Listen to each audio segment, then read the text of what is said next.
So yeah, welcome everyone. Thanks for coming along. Steve is going to take us through his presentation here on World Environment Day. Um, so just to note, if you have any questions, please just pop them in the chat and we'll get to them at the end. And this will be recorded and put on YouTube for later viewing if you've got team members who can't attend and that kind of thing to share that out. I think that is it.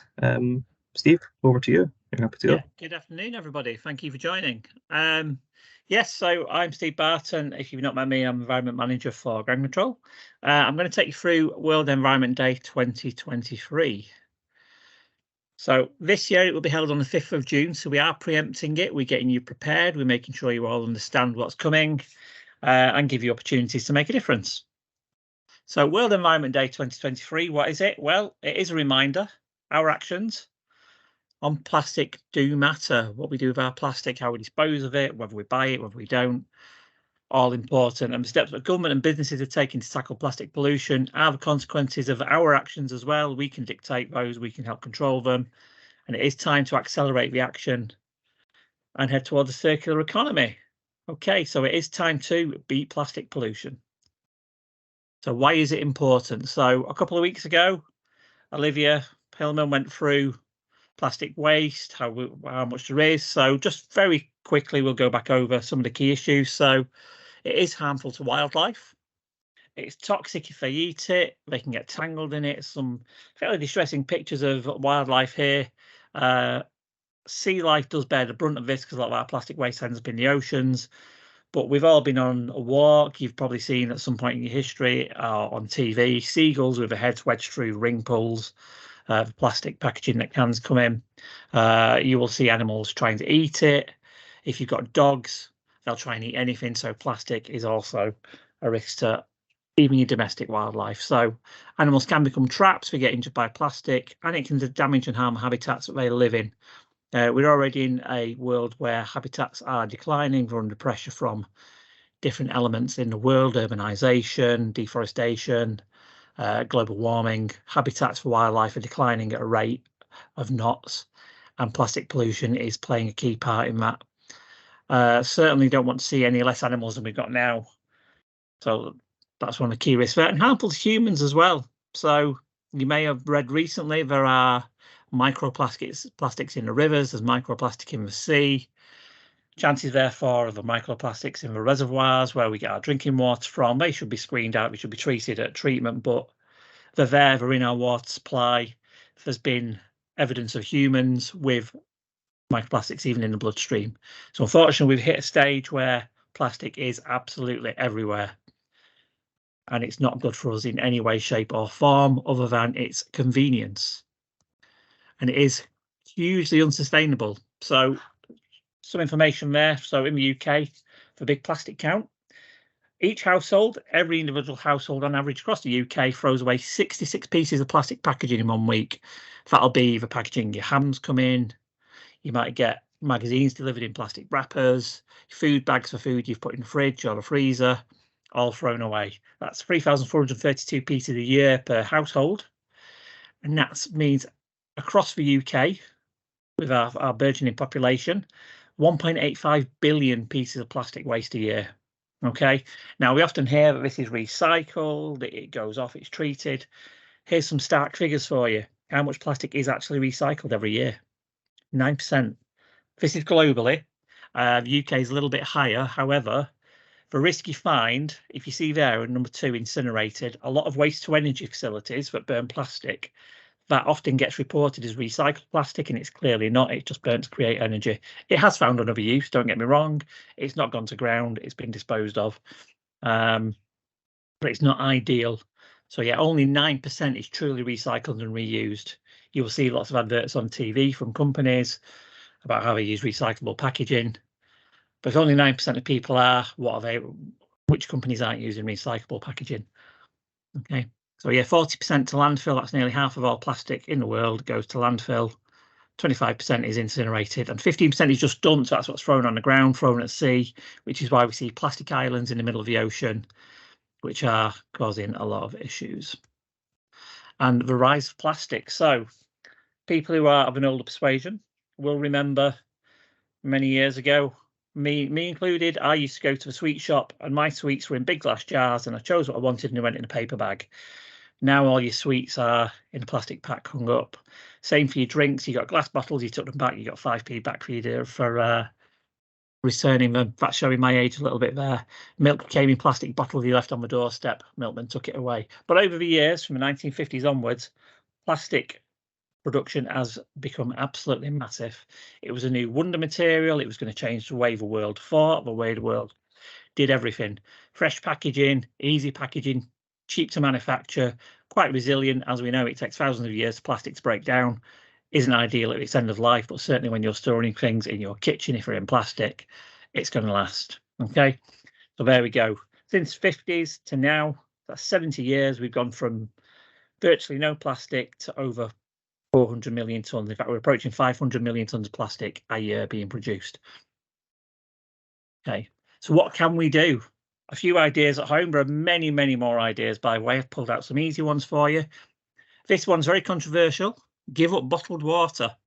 I have children who play football. Every time I go to football, Daddy, can we get some bottled water? Why did you not bring water from home? It tastes horrible. So giving up bottled water is really difficult for some people, but you can get filters out there, your Brita systems, which will filter the water and give it that more sanitized taste. Tap water is actually, allegedly, I'm not a scientist, allegedly better for you than bottled water anyway. But carry your own bottle around, reuse it as often as you want, carry your own cup, use tap water. Carry reusable shopping bags. It's so easy to walk in a supermarket. 5p for a carrier bag. I believe some have gone up to 20p. Isn't a massive deterrent. But what is a deterrent is you've got plastic under your sink, but it probably ends up being built up, and then you throw it away. Hessian carrier bags, polyester carrier bags, you can get loads of them. You can pick them up in B&M's, you can pick them up in Asda. Even Iceland do them now. You can order tote bags offline. Carry them in your car, keep them in your pocket, depending on what they are. Use them when you go shopping. And if you do get plastic carrier bags, try and reuse them as many times as you can. Buying your milk in glass bottles. I've seen a few dairies have started redoing this. Certainly my local dairy does. Not quite reached my street yet. We're still on plastic. But with your glass bottle, you use it, you clean it, you leave it on your doorstep, your milkman takes it away again. Another one here. I've seen this more and more now, using shampoo and conditioner bars. So you shampoo, your conditioner. If you like my wife, she goes through an absolute shed load of conditioner. I swear she drinks it. There's loads of the stuff. Plastic bottles, end of a life, in the bin we go. Shampoo and conditioner bars, we generally come wrapped in wax paper, so there's no plastic packaging either. You'll have them up on your hands, away you go. So it's just like a normal bar of soap, but specifically shampoo and conditioner. Solid shave bars, for those of us who shave regularly or use shaving foam, etc. Again, they can come in plastic jars, they can come in metal jars with plastic lids. Solid shave bars, exactly the same as a shampoo. Love them up. Avoid disposable plastic pens. How many people, when we need a pen, go and spend 20p in Wilkinson's on a plastic one? That picture there in the middle is a wooden pen. I have one of those. I've had it for about 30 years and I just keep replacing the inner, and it works and it's fantastic when I remember where I've put it. Plastic pens account for a surprising amount of waste. It's really easy. Oh, we've lost a pen. It's 20p for a new one. Big deal. You take care of your pen a bit more if you spent $7.99 on a Parker pen and refill the ink every day or as often as you need to. And baking your own bread. Two benefits, obviously, no plastic packaging used in it, and your house will smell of fresh bread, which I love. I know it's not for everybody, but it's also, you get a nice, fresh, yeasty taste, fantastic when it's toasted. So that's a few ideas for what you can do at home. There's loads more. It's a massive, massive list of things we can do, but have a think of other things you can do at home and in the office. So plastic lunch boxes, let's get rid of those, and your cling film, your plastic food bags, steel lunch boxes. You can get other materials, but steel is really good. It's easy to clean. It doesn't absorb the odor like some of your plastic does. It doesn't stain like your plastic can. Really useful. The only downside is it might get dented. You can wrap your food in wax paper instead of putting it in cling film, or instead of tubs. Carry your own cup. Sounds a bit daft. I do have a cup in the back of my car. It was a freebie from a company years ago, and I've kept it in the back of my car ever since. So if I go to site and they've only got plastic cups on site, I've got a cup available. I don't have to use a plastic disposable one. if I go in an office where they're using disposable cups, or they've got a drink machine with cardboard cups, which are all lined in plastic, don't use them, carry my own mug around. If you are posting items out or you need to do any packaging, request shredded card instead of bubble wrap. It's not satisfying to pop, I'll grant you, but again, you're reducing the use of plastic and the need for plastic. Cardboard is recyclable. More often than not, your shredded card that you get for packaging is made from recyclable materials, and it is really good. It's viable, it's light. Definitely recommend it if you've not used it, give it a go. Say no to water coolers. Whenever a new water bottle is delivered to water coolers, you normally get a load of plastic cups delivered with it. Say no to a cooler. We've got taps, you can get coolers in the fridges, you can get bottles in the fridges with water in. That's glass bottles or reusable bottles there, not plastic ones, obviously. And say no to promotional plastic items. How many times do you go to an event and you're given a plastic pen, you're given a little toy dustbin, it's made of plastic, travel mug made of plastic. All these items can be made of different materials. Say no to the plastic if the opportunity is there, and stand up for the environment on that. The idea here as well, share your experiences. How have you reduced or replaced plastic? Have a chat with the people you sat with when you're talking in work and you're in meetings. Why not have a few minutes just to discuss a few ideas?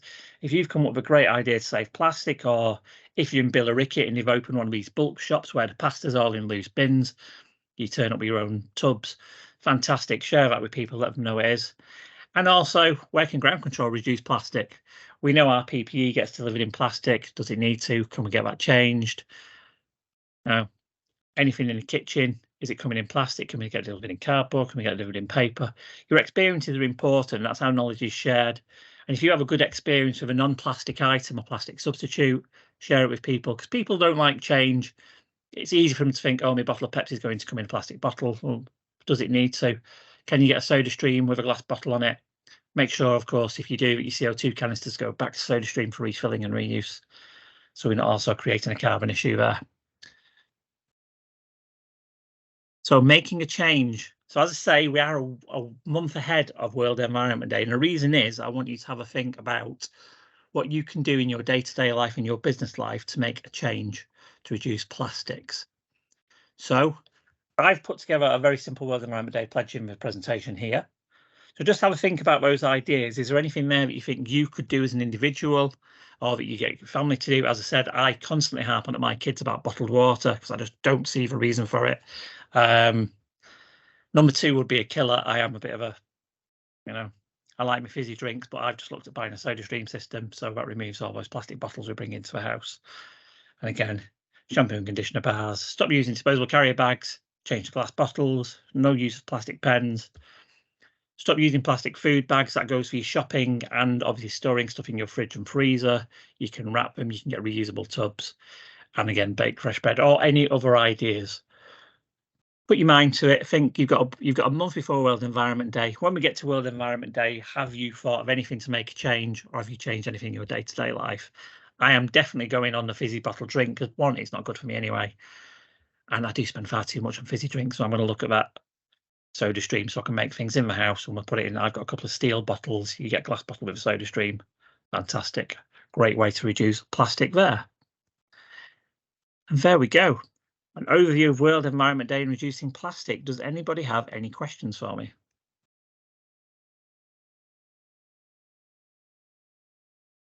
Anything cropped up in the chat, Mark?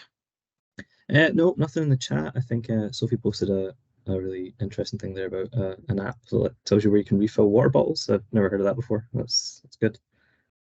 And that's it. That's about sharing that information that we've just said. Let people know about these things.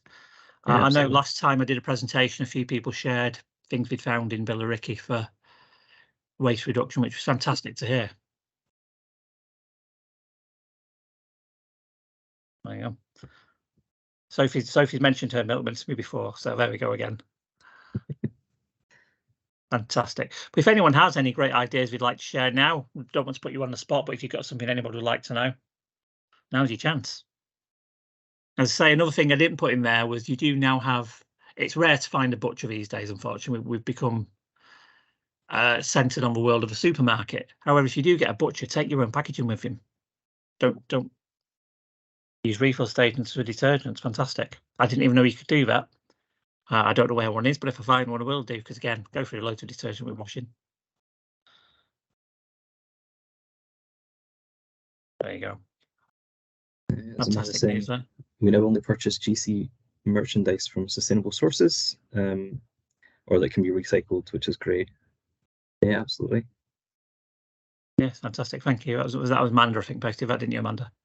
Top stuff. It's good to hear this as well, what GC are doing. So I'm really pleased to see that people are doing things and people understand we need to reduce plastics. If anybody wants to speak to me between now and World Environment Day with any great ideas or just have a chat about things, more than happy to do so as well. Yeah, absolutely. That's great. Are there any other questions before we then finish up? Just to give you some time back then, and we can.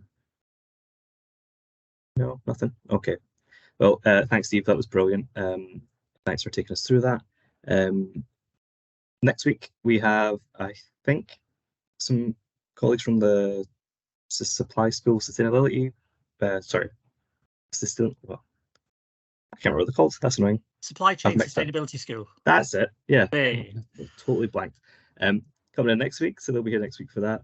I will not be around. I'm sure Jez or Neil will be picking that one up. But these videos will be recorded, again, put on the YouTube channel, so you can go and have a look and catch up if you've missed some. But yeah, thanks a lot for coming along, and we'll see you next week.